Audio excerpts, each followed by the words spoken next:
Fjala disa njerëzve dhe bindja disa njerëzve, kur dikush i vjetër vdes, ata në përtubime në ngushëllimi, i thonë se kjo ka qenë dekje me rënd. Ndërsa nëse vdes dikush më i ri në atë familje, thonë dekje pa rënd.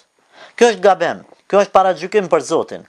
Kjo është me gjyku Zotin se ja ke marrë shpirtin pa rënd filanit. Ndoshta nuk është qëllimi i keq i të gjithë atyre që e thonë këtë fjalë. Ndoshta dikush e ka për qëllim që masi ka vdek i vjetri është pak ma lehtë dhimbja se sa kur vdes një i ri. Po gjithsesi kjo fjalë nuk është mirë që të shqiptohet. Qoftë nëse thuhet me niyet se vërtet parën e ka marrë Zoti me këtë bindje, qoftë nëse thuhet pa këtë bindje.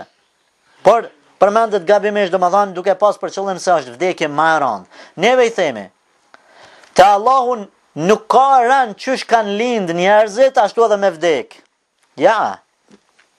Se atër i bje me mendu gjithë se cilin familjen e vetë, se ka njerë babën, nanën, gjyshin, babgjyshin, kush, masanim vjenë rani mu. Ja, rend, qaj që ka vdek, qaj e ka pas rendin. Rendin e vdekjes nuk e cakton mosha, nuk e cakton as data lindjes. Rendin e vdekjes e cakton Allahu Gjalleshanu dhe qaj që ka pas, qaj që ka vdek, aje ka pas rendin. Andaj të kënaqemi me caktimin e Zotit, qoftë kur na vdes një i ri apo një i vjetër, edhe të heshtim dhe mos të akuzojmë asgjë, qoftë edhe gabimisht duke e bën se pa qëllim të keq.